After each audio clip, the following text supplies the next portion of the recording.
Hi ಎಲ್ರಿಗೂ ನಮಸ್ಕಾರ. ಇದು ನನ್ನ ಮಂತ್ರಾಲಯದ ಮಿನಿ ಬ್ಲಾಗ್ ಆಗಿರುತ್ತೆ. ಬಟ್ ಲೇಟಾಗಿ ಪೋಸ್ಟ್ ಮಾಡ್ತಾ ಇದ್ದೀನಿ. ವಿಡಿಯೋ ಎಡಿಟಿಂಗ್ ಎಲ್ಲ ಸ್ವಲ್ಪ ಗೊತ್ತಾಗ್ತಾ ಇರಲಿಲ್ಲ. ಅದೆಲ್ಲ ತಿಳ್ಕೊಂಡು ತಕ್ಕ ಮಟ್ಟಿಗೆ ಮಾಡ್ತಾ ಇದ್ದೀನಿ. ಹೇಗೆ ಬಂದಿದೆಯೋ ಗೊತ್ತಿಲ್ಲ.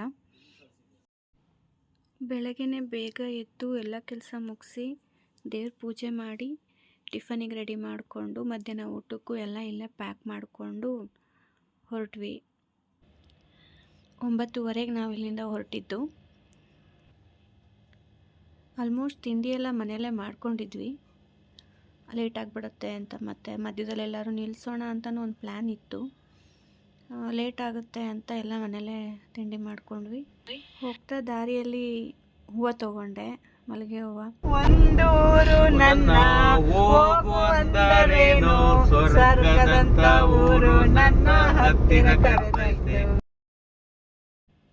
ಹಾಗೆ ಸಾಂಗ್ ಎಲ್ಲ ಹಾಡಿಕೊಂಡು ಜಾಲಿಯಾಗಿ. ಇನ್ನೊಂದೇನಪ್ಪ ಅಂದರೆ ನಾವು ಫ್ಯಾಮಿಲಿ ಎಲ್ಲ ಹಿಂಗೆ ಒಟ್ಟಿಗೆ ಹೋದಾಗ ಅದೊಂದು ಎಂಜಾಯ್ಮೆಂಟ್ ಇದೆಯಲ್ಲ, ಅದು ತುಂಬಾ ಚೆನ್ನಾಗಿರುತ್ತೆ. ಒಬ್ಬೊಬ್ಬರೇ ಹೋಗೋದಕ್ಕಿಂತ ಫ್ಯಾಮಿಲಿ ಹೋದರೆ ಆ ಎನ್ವಿರಾನ್ಮೆಂಟೇ ತುಂಬ ಚೆನ್ನಾಗಿರುತ್ತೆ. ಬಟ್ ನಾವು ತುಂಬ ಎಂಜಾಯ್ ಮಾಡಿದ್ವಿ. ನೇಚರು ಕೂಡ ಹಾಗೇ ಇದೆ. ತಮಾಷೆ ಮಾಡ್ಕೊಂಡು ಕಾಲು ಎಳ್ಕೊಂಡು ರೇಗಿಸ್ಕೊಂಡು ಅಷ್ಟರಲ್ಲಿ ಮಧ್ಯಾಹ್ನ ಆಗೇ ಹೋಯಿತು. ಅನಂತಪುರದ ಹಿಂದೆಯೇ ಒಂದು ದೇವಸ್ಥಾನ ಇದೆ, ಚಿಕ್ಕದು ದೇವಸ್ಥಾನ. ಅಲ್ಲಿ ನಿಲ್ಲಿಸಿ ಎಲ್ಲ ಊಟ ಮಾಡಿದ್ವಿ. ಊಟ ಮಾಡಿಕೊಂಡು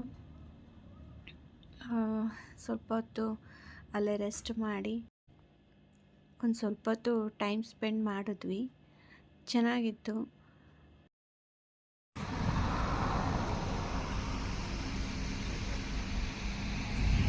ರೆಸ್ಟ್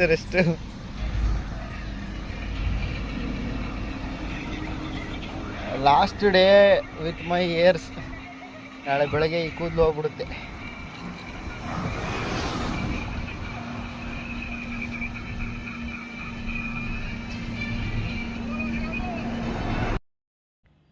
ಮಿನಿಮಮ್ ನಾವು ಒಂದು 1 ಅವರ್ ಟೈಮ್ ಸ್ಪೆಂಡ್ ಮಾಡಿದ್ವಿ ಅಲ್ಲಿ.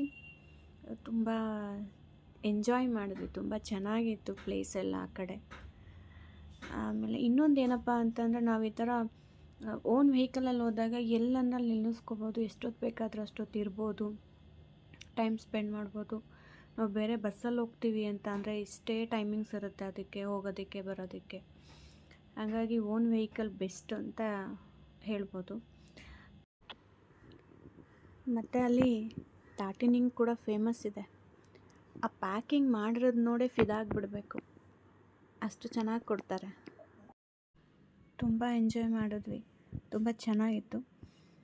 ಪ್ಲೇಸಸ್ ಆ ಕಡೆ ಈ ಕಡೆ ಅಂತೂ ಹೇಳೋಕ್ಕೆ ಆಗಲ್ಲ, ಅಷ್ಟು ಚೆನ್ನಾಗಿತ್ತು. ಮತ್ತು ನೇಚರು ಕೂಡ ಹಾಗೇ ಇದೆ. ಹೋಗ್ತಾ ದಾರಿಯಲ್ಲಿ ನಮಗೆ ಜಿಂಕೆ ಕೂಡ ಕಾಣಿಸ್ತು. ಬಟ್ ವಿಡಿಯೋದಲ್ಲಿ ಅಷ್ಟು ಕ್ಯಾಪ್ಚರ್ ಆಗಿಲ್ಲ, ಸ್ವಲ್ಪ ಕಾಣಿಸುತ್ತೆ ಅಷ್ಟೆ. ತುಂಬ ಚೆನ್ನಾಗಿತ್ತು. ಬಟ್ ನಾನು ಎಲ್ಲೋದ್ರೂ ಸೀನರೀಸ್ನ, ನೇಚರ್ನ ತುಂಬ ಎಂಜಾಯ್ ಮಾಡ್ತೀನಿ. ಅಷ್ಟರಲ್ಲಿ ಇನ್ನೇನು ಸಂಜೆ ಆಗಿತ್ತು. ಟೀ ಕುಡಿಯೋಣ ಅನ್ನಿಸ್ತು. ಎಲ್ಲ ಟೀ ಶಾಪಿಗೆ ಹೋದ್ವಿ. ಅಲ್ಲಿ ನಾನು ಟೀ ತೊಗೊಂಡೆ, ಉಳಿದವರೆಲ್ಲ ಕಾಫಿ ತೊಗೊಂಡ್ರು. ಬಿಸ್ಕೆಟು ಸ್ನ್ಯಾಕ್ಸ್ ಎಲ್ಲ ತಿನ್ಕೊಂಡು ಅಲ್ಲೂ ಒಂದು ಸ್ವಲ್ಪ ಹೊತ್ತು ಟೈಮ್ ಸ್ಪೆಂಡ್ ಮಾಡಿಕೊಂಡು ರೆಸ್ಟ್ ಮಾಡಿ ಅಲ್ಲಿಂದ ಹೊರಡುವಾಗ ಆಲ್ಮೋಸ್ಟ್ ಒಂದು 7 o'clock ಹತ್ತತ್ರ ಆಗಿತ್ತು. ಅಲ್ಲಿಂದ ನಾವು ಮಂತ್ರಾಲಯ ರೀಚ್ ಆಗೋಷ್ಟರಲ್ಲಿ ಒಂದು 7:30 ಹತ್ತತ್ರ ಆಗಿತ್ತು. ಹೋಗ್ತಾ ಇದ್ದಂಗೆ ಫಸ್ಟು ರೂಮಿಗೆ ಹೋಗಿ ಫ್ರೆಶ್ ಅಪ್ ಆದ್ವಿ. ಫ್ರೆಶ್ ಅಪ್ ಆಗಿಬಿಟ್ಟು ನನ್ನ ಹಸ್ಬೆಂಡು ಚಿಕ್ಕ ಮಗ ಅಲ್ಲೇ ಉಳ್ಕೊಂಡ್ರು. ನನ್ನ ಹಸ್ಬೆಂಡ್ಗೆ ಡ್ರೈವಿಂಗ್ ಮಾಡಿ ಸಾಕಾಗಿತ್ತು, ಸ್ವಲ್ಪ ರೆಸ್ಟ್ ಮಾಡ್ತಾ ಇರ್ತೀನಿ, ನೀವು ಹೋಗಿ ದರ್ಶನ ಮಾಡ್ಕೊಂಡು ಬನ್ನಿ ಅಂತ ಹೇಳಿದ್ರು. ದೊಡ್ಡವನು ಮುಡಿ ಕೊಡಬೇಕಾಗಿತ್ತು. ಮುಡಿ ಕೊಡೋಕ್ಕಿಂತ ಮುಂಚೆ ಒಂದು ಸಲ ದರ್ಶನ ಮಾಡೋಣ ಅಂಥೇಳಿ ನಾನು ಅವನಿಬ್ಬರು ಹೊರಟ್ವಿ. ಅವನು ನೆಕ್ಸ್ಟ್ ಡೇ ಮುಡಿ ಕೊಡಬೇಕಾಗಿತ್ತು. ಮುಡಿ ಕೊಡೋಕ್ಕಿಂತ ಮುಂಚೆ ಒಂದು ಸಲ ದರ್ಶನ ಮಾಡ್ಕೊಂಡು ಬರೋಣ ಅಂದ್ಕೊಂಡು ಹೊರಟಿದ್ದು ನಾವು. ದರ್ಶನಕ್ಕೆ ಹೋದ್ವಿ. ಅಲ್ಲಿ ತುಂಬ ಹೊತ್ತೇನು ಆಗಲಿಲ್ಲ, ಜನನೂ ಅಷ್ಟೊಂದು ಜನ ಕಾಣಿಸಿಲ್ಲ, ಕಮ್ಮಿ ಜನನೇ ಇದ್ದರು. ನೈಟ್ ಇತ್ತಲ್ಲ ಹಾಗಾಗಿ ಅನಿಸುತ್ತೆ. ಆ್ಯಕ್ಚುಲಿ ನಾವು ಹೋಗಿದ್ದಿದ್ದು ವೀಕೆಂಡಲ್ಲಿ ಯಾರ್ಯಾರು ಹೋಗೋಕ್ಕೆ ಪ್ಲ್ಯಾನ್ ಮಾಡ್ಕೋತಿರೋ ದಯವಿಟ್ಟು ಬೇಡ. ಇದೊಂದು ನನ್ನ ಸಜೆಷನ್, ನಾನು ಹೇಳ್ತಾ ಇರೋದು ನಿಮಗೆ. ತುಂಬಾ ಕ್ರೌಡ್ ಇರುತ್ತೆ. ಸೊ ಹಾಯ್, ನಮಸ್ಕಾರ ಎಲ್ರಿಗೂ. ಮಂತ್ರಾಲಯಕ್ಕೆ ಬಂದಿದ್ವಿ, ಊಟ ಗೀಟ ಎಲ್ಲ ಮಾಡ್ಕೊಂಡು. ಅವರಿಬ್ಬರು ಕ್ಯಾಂಡಿಡೇಟ್ಸು ರೂಮಲ್ಲಿ ದಬ್ಬಾಕೊಂಡವ್ರೆ. ನಾವು ಲೈಟಾಗಿ ಒಂದು ಮುಡಿ ಕೊಡೋಕ್ಕೂ ಮುಂಚೆ ಒಂದು ದರ್ಶನ ಮಾಡ್ಕೊಂಬಿಡೋಣ ಅಂತ ಬಂದಿದ್ವಿ.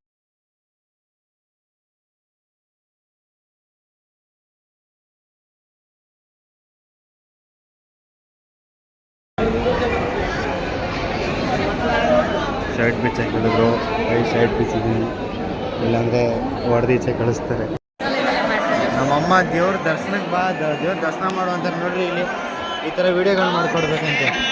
ವೀಡಿಯೋ ಮಾಡ್ಕೊಂಡು ರೀಲ್ಸ್ ಪೋಸ್ಟ್ ಮಾಡ್ಬೇಕಂತೆ ಗೈಸ್. ಏನು ಮಾಡೋಣ ಹೇಳ್ರಿ ನಮ್ಮಮ್ಮಗೆ. ಇಲ್ಲಿ ನೋಡ್ರಿ, ಇದು ಮಾಡಿಕೊಡ್ಬೇಕಂತೆ. ನಮ್ಮದು ಫಸ್ಟ್ ರೌಂಡ್ ದರ್ಶನ ಆಯಿತು. ನನ್ನ ಕೂದಲು ಜೊತೆ ಒಂದು ದರ್ಶನ ಮಾಡಬೇಕಾಗಿತ್ತು ಅಂತ ಲೈಟಾಗಿ ಆಸೆ ಪಟ್ಟೆ. ಕೂದಲು ಜೊತೆ ದರ್ಶನ ಆಯಿತು. ನೆಕ್ಸ್ಟು ಇದಿರಲ್ಲ.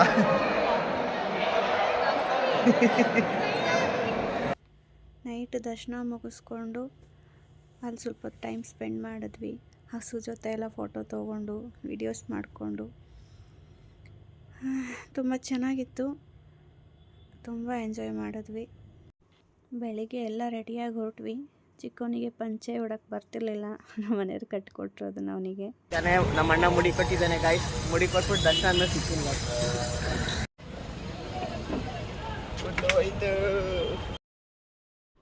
ಆ್ಯಕ್ಚುಲಿ ಥರ್ಸ್ಡೇ ಅವನಿಗೆ ಮುಡಿ ಕೊಡಬೇಕಾಗಿತ್ತು. ಗುರುವಾರ ಅವನು ಹುಟ್ಟಿದ ವಾರ ಅಂತ ನಾವು ಮುಡಿ ಕೊಡಿಸ್ಲಿಲ್ಲ. ಹಾಗಾಗಿ ನಾವು ವೀಕೆಂಡ್ ಪ್ಲ್ಯಾನ್ ಮಾಡಿಕೊಂಡು ವೀಕೆಂಡ್ ಹೋಗಿದ್ದು.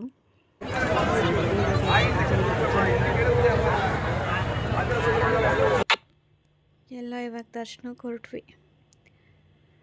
ಎಷ್ಟು ಗಂಟೆ ಗೊತ್ತಾ? ದರ್ಶನಕ್ಕೆ ಹೊರಟಾಗ ನಾವು 8:30ಗೆ ಹೊರಟು. ಜನ ನೋಡಿ ಎಷ್ಟು ಜನ ಇದ್ದಾರೆ ಅಂದರೆ, ನಮ್ಮನ್ನು ಅವರೇ ಕರ್ಕೊಂಡು ಹೋಗ್ತಾಯಿದ್ರು, ಅಷ್ಟು ರಶ್ ಇತ್ತು. ದಯವಿಟ್ಟು ಯಾರಾದರೂ ಸ್ಯಾಟರ್ಡೆ ಸಂಡೇಸ್ ಹೋಗ್ತೀನಿ ಅಂತ ಅನ್ನೋರು ದಯವಿಟ್ಟು ಅವತ್ತು ಪ್ಲ್ಯಾನ್ ಮಾಡ್ಕೋಬೇಡಿ, ತುಂಬ ರಶ್ ಇರುತ್ತೆ. ನೋಡಿ 8:30ಗೆ ದರ್ಶನಕ್ಕೆ ಹೋಗಿದ್ದಕ್ಕೆ ನಾವು ಹೊರಗಡೆ ಬಂದಾಗ 11:30 ಆಗಿತ್ತು. ಅಷ್ಟು ರಶ್ ಇತ್ತು.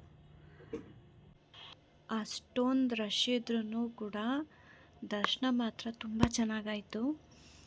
ಮನಸ್ಸಿಗೇನೋ ಒಂದು ನೆಮ್ಮದಿ, ಸಮಾಧಾನ. ಅಲ್ಲಿ ಹೋಗ್ತಾ ಇದ್ದಂಗೆ ನಮಗೆ ಗೊತ್ತಿಲ್ಲ, ರಾಯರು ಅದನ್ನು ಅಲ್ಲೇ ಕರ್ಣಿಸ್ಬಿಡ್ತಾರೆ. ಹಾಗೇ ನಾವು 2 ತಿಂಗಳಿಂದ ಹೋಗಬೇಕು ಅಂದ್ಕೊಂಡಿದ್ವಿ. ಹೋಗೋಕ್ಕೆ ಏನಾದರೂ ಒಂದು ಸಮಸ್ಯೆ ಆಗ್ತಾಯಿತ್ತು. ಕೊನೆಯದಾಗಿ ರಾಯರು ಅವ್ರ ದರ್ಶನಕ್ಕೆ ನಮ್ಮನ್ನು ಕರೆಸ್ಕೊಂಡ್ರು. ನಾವು ಹೋಗಬೇಕು ಅಂದ ಕೂಡಲೇ ಹೋಗೋಕ್ಕಾಗಲ್ಲ. ಅಲ್ಲಿ ದೇವರ ಅನುಮತಿ ಇದ್ದರೆ ಮಾತ್ರ ಅದೆಲ್ಲ ಸಾಧ್ಯ ಆಗೋದು. ಏನೂ ಇಲ್ಲ, ಇಷ್ಟ ಇರೋರಿಗೆ.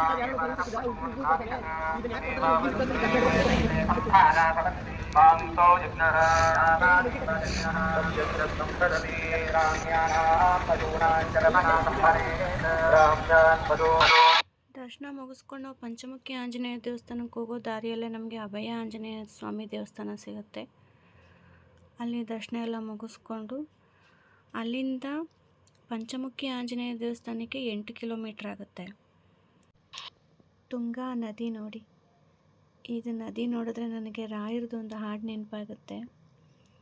ತುಂಗಾ ತೀರದಿ ನಿಂತ ಯತಿವರನ್ಯಾರೇ, ಕೇಳಮಯ್ಯ ಕೇಳಮಯ್ಯ ಕೇಳಮಯ್ಯ ಕೇಳಮಯ್ಯ. ಒಂದು ಅರ್ಧ ಗಂಟೆ ಅಷ್ಟರಲ್ಲೇ ನಾವು ಪಂಚಮುಖಿ ಆಂಜನೇಯ ಸ್ವಾಮಿ ದೇವಸ್ಥಾನಕ್ಕೆ ಹೋದ್ವಿ. ಅಲ್ಲೂ ಕೂಡ ದರ್ಶನ ಮುಗಿಯೋಷ್ಟರಲ್ಲಿ 1 ಅವರ್ ಮೇಲಾಯಿತು. ತುಂಬ ಸುಸ್ತಾದಂಗೆ ಆಗಿತ್ತು. ಅಲ್ಲೇ ಸ್ವಲ್ಪ ಸೋಡಾ ಎಲ್ಲ ಕುಡ್ಕೊಂಡು ಅಲ್ಲಿಂದ ನಾವು ಬಿಚ್ಚಲಮ್ಮ ದೇವಸ್ಥಾನಕ್ಕೆ ಹೊರಟ್ವಿ. ಅಲ್ಲಿಂದ 3 ಕಿಲೋಮೀಟ್ರ್ ಆಗ್ಬೋದು ಅನಿಸುತ್ತೆ. ಮಂತ್ರಾಲಯಕ್ಕೆ ಅಂತ ಬಂದವರು ಪಂಚಮುಖಿ ಆಂಜನೇಯ ದೇವಸ್ಥಾನ ಹಾಗೂ ಬಿಚ್ಚಲಮ್ಮ ದೇವಸ್ಥಾನಕ್ಕೆ ಹೋಗೋದಂತೂ ಮಿಸ್ ಮಾಡಲೇಬಾರ್ದು. ಏಕೆಂದರೆ ರಾಯರ ಮೂಲ ಬೃಂದಾವನ ಇರೋದೇ ಅಲ್ಲಿ. ದೇವಸ್ಥಾನ ತುಂಬ ಚೆನ್ನಾಗಿದೆ. ಬೆಳಗಿನ ಜಾವ ಈಗಲೂ ಕೂಡ ರಾಯರಲ್ಲಿ ಓಡಾಡ್ತಾರೆ ಅನ್ನೋದನ್ನು ಅರ್ಚಕರು ಹೇಳ್ತಾರೆ.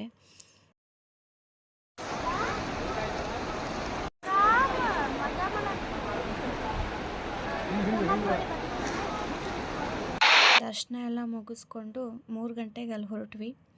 ಬ್ಯಾಂಗ್ಳೂರು ರೀಚ್ ಆಗೋಷ್ಟರಲ್ಲಿ ರಾತ್ರಿ 11:30 ಆಗಿತ್ತು. ಸೊ ಇದಾಗಿತ್ತು ನನ್ನ ಮಂತ್ರಾಲಯದ ಮಿನಿ ಬ್ಲಾಗ್. ಹೇಗಿತ್ತು ಅಂತ ದಯವಿಟ್ಟು ಕಮೆಂಟ್ ಮಾಡಿ, ಶೇರ್ ಮಾಡಿ, ಸಬ್ಸ್ಕ್ರೈಬ್ ಮಾಡಿ. Thank you so much.